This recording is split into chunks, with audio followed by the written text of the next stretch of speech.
So what is the best way to approaching recording guitars, bass guitars in the home studio for your tracks? We're going to cover that here in this video of the Ultimate Producer Podcast.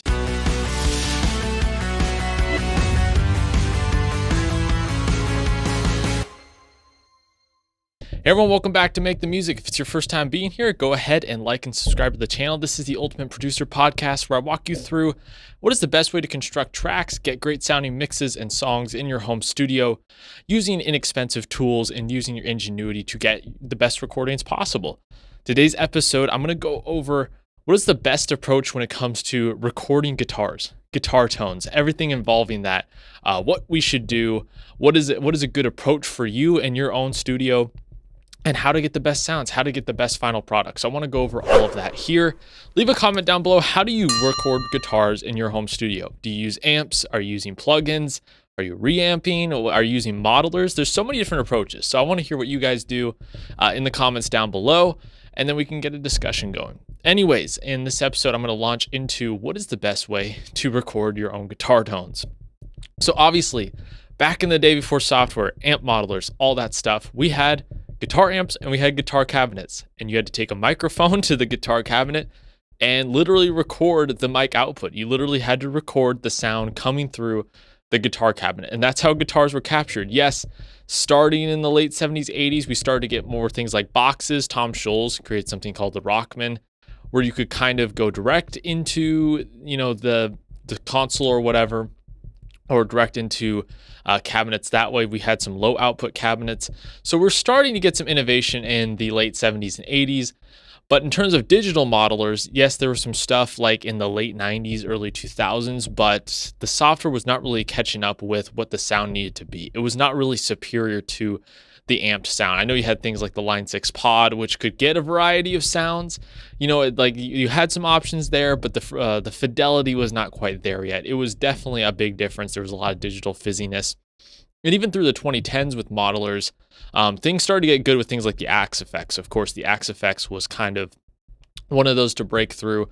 And then you had like plugins like Pod Farm start to come out in the 2000s as well.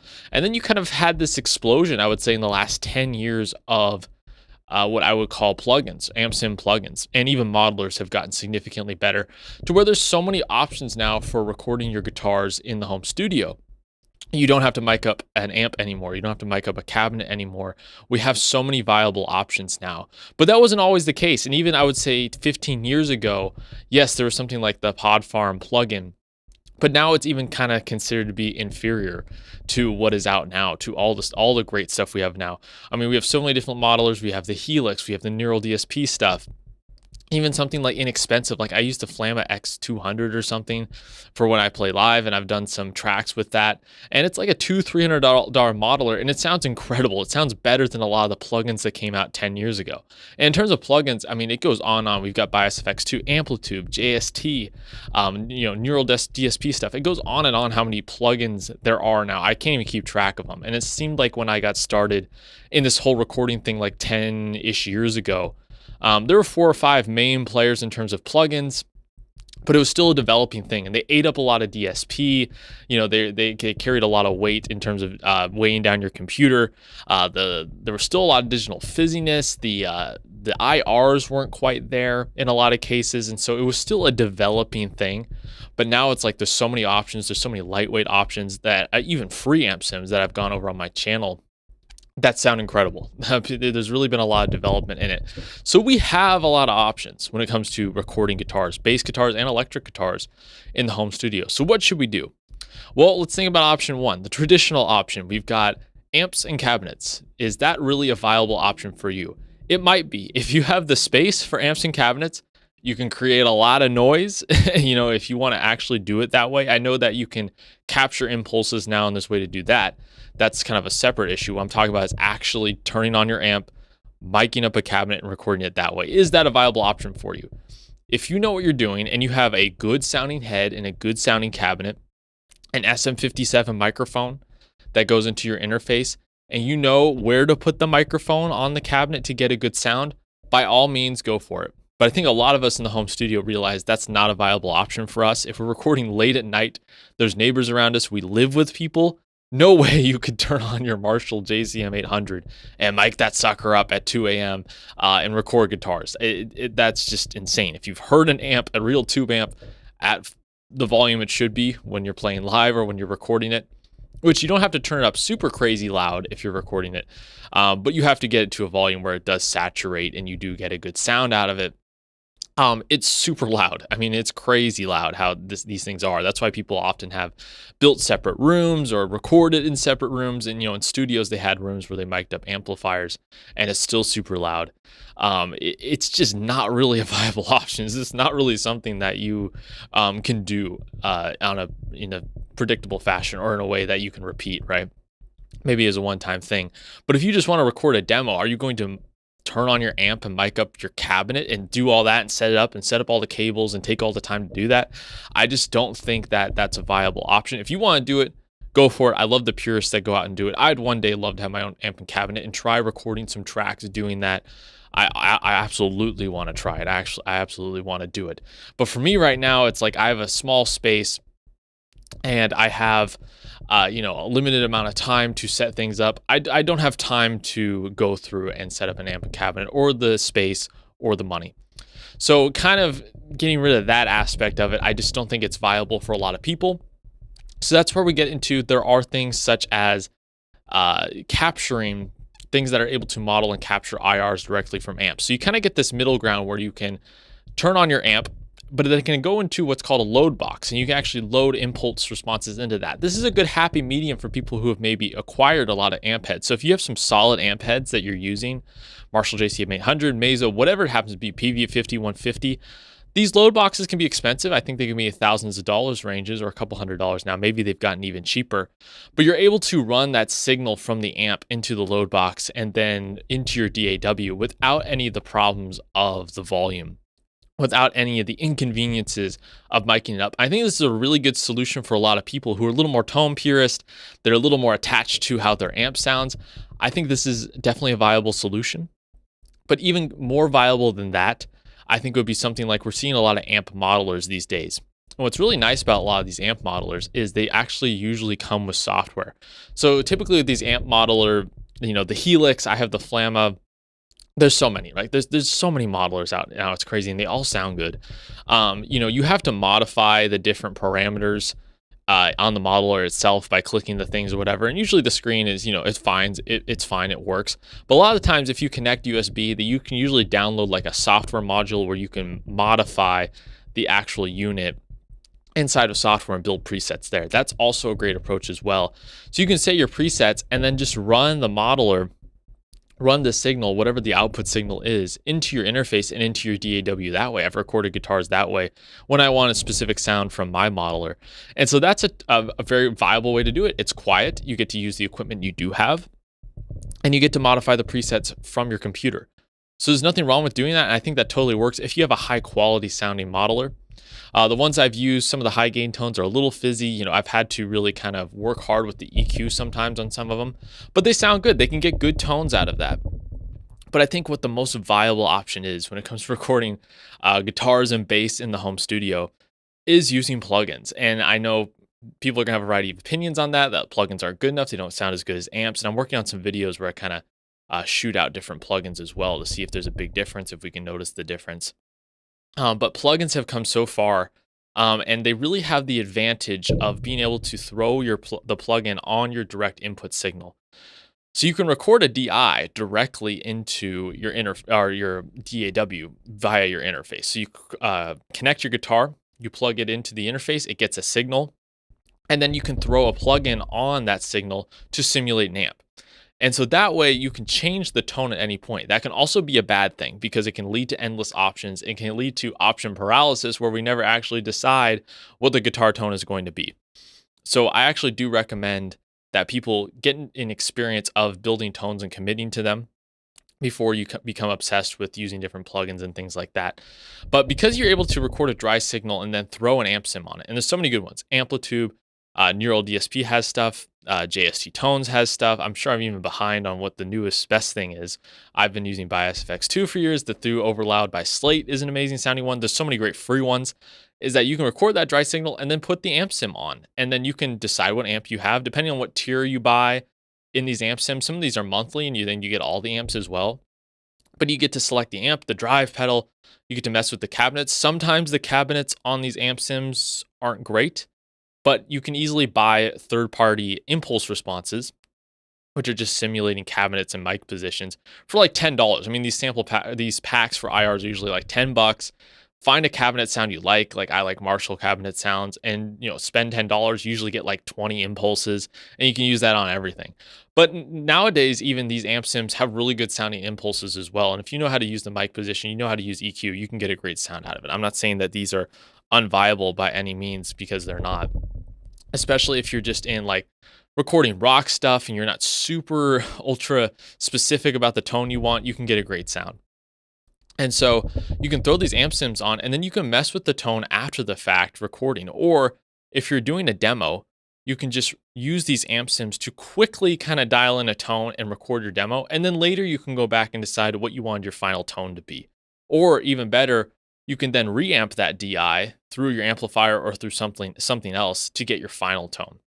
And so I think plugins are just very, very versatile. They just have that ability for you to modify the tone at any point. If you're recording in environments that aren't great or you aren't used to, like if you're at a buddy's house and you're recording, or it's late at night and you're recording with headphones, you're not using your monitors and you're not sure about the tone, just throw an amp sim on there, get a sound that you're comfortable playing with, and then maybe you can come back later and go, oh, I don't like what I did with this tone. That's okay. I can modify it now. I think it gives you a lot of options there. It also gives you a lot of options in terms of effects.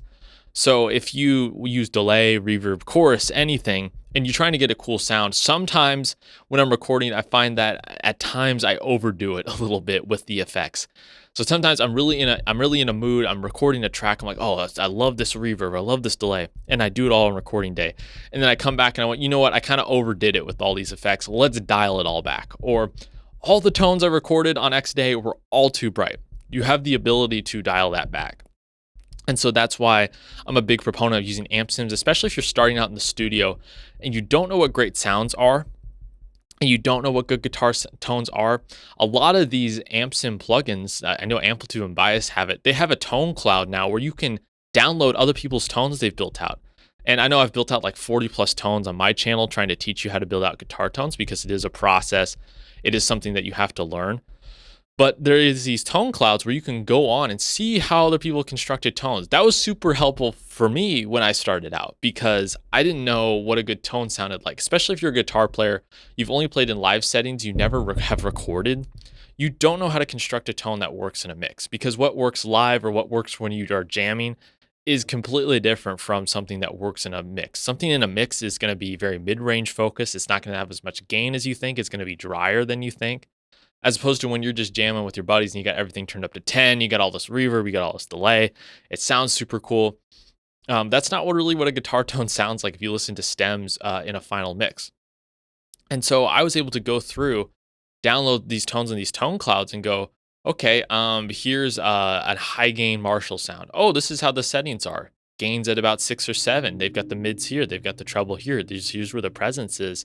Here's how people use drive pedals, like an 808 OD drive pedal on a tone. Oh, they tend to have the distortion pretty low. The tone is about noon. So you kind of learn what the settings should be. Not that you can't diverge from that and create your own sound. If you want to do that, awesome, go for it. I'm definitely for people getting original and doing their own thing. So I do promote that as well.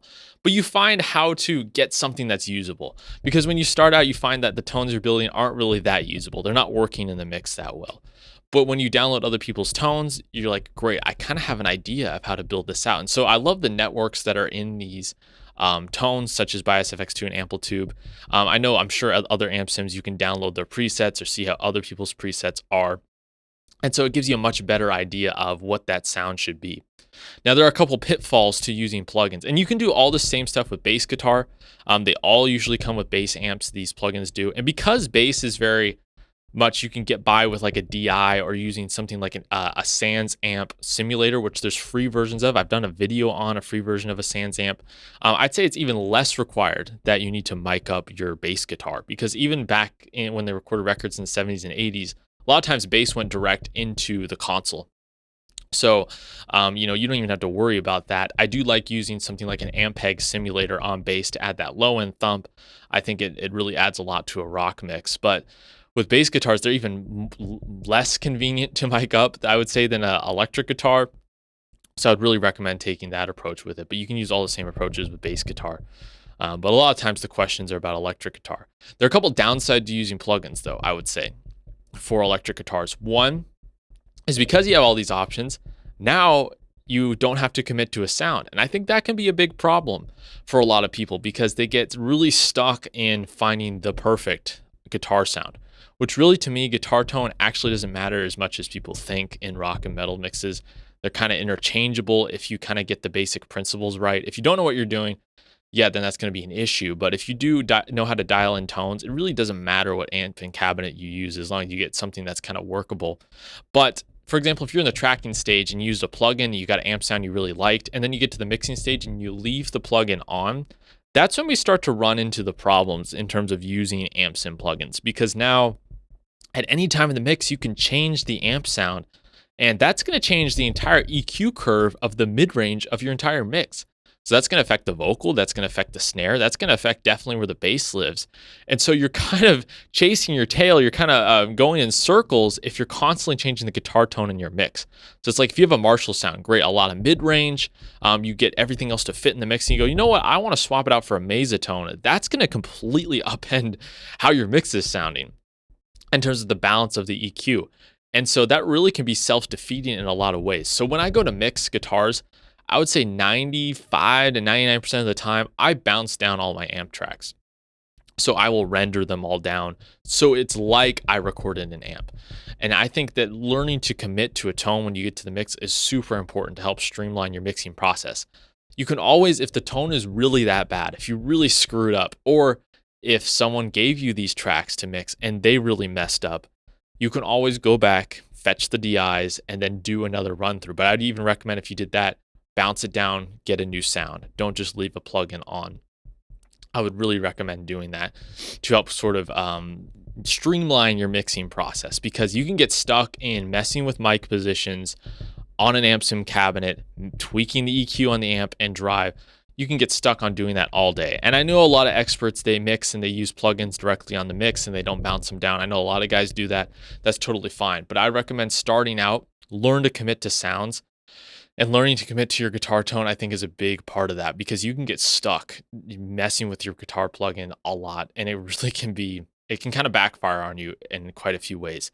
But I find a lot of times when I throw an amp sim on and I just spend 30 seconds dialing in the tone, that when I get to the mix stage and I go to bounce down the track, I'm like, this sounds good. I don't need to mess with this anymore. So sometimes your first instincts when it comes to creating your guitar tone is your best instincts. It was like you kind of knew what you wanted, you threw something on and you got it. I find that like the more time you spend dialing in the tone, the worse it gets. Like you don't really get that return on investments. Sure, sometimes in the mix you need to spend a lot of time on one individual element, especially if you got tracks and it wasn't recorded properly. Then you do need to spend a lot of time in sort of the retrieval to bringing that sound back from the dead.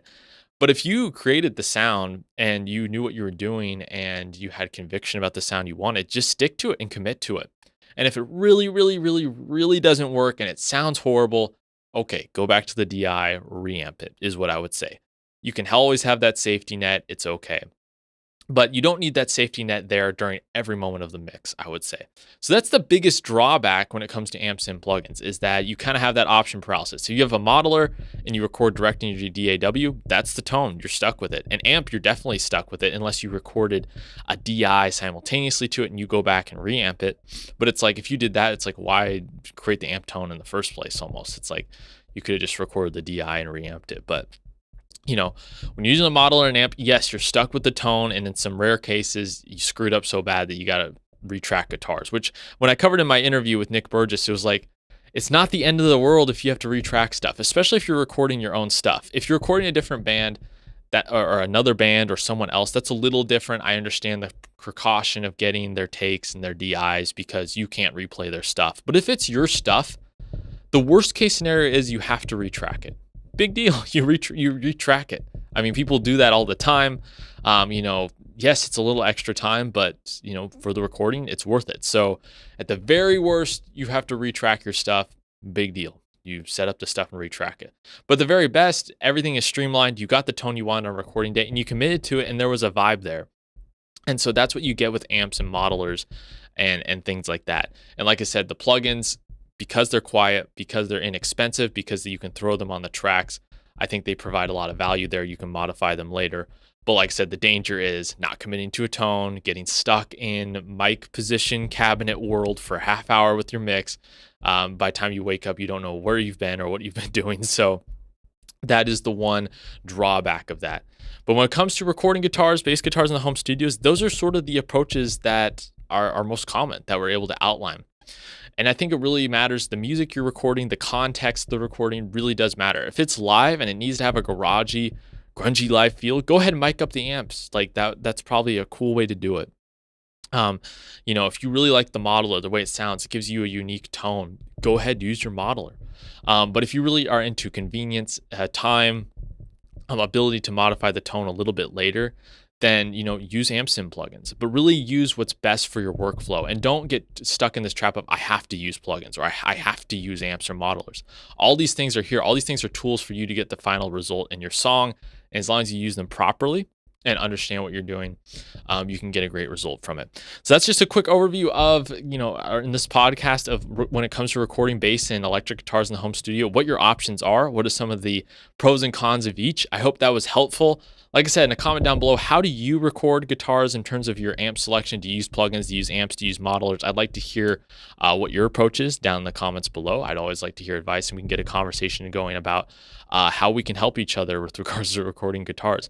But please like and subscribe to the channel. I've got more episodes of this podcast coming. I've got a ton of videos on mixing, producing, creating guitar tones, matching songs in the home studio. This channel is really a resource for you to create the best music possible that you can in your home studio, and that's what I'm here for. So thank you so much for watching. Thank you for watching the Ultimate Producer Podcast. And anyways, I will see you guys next time.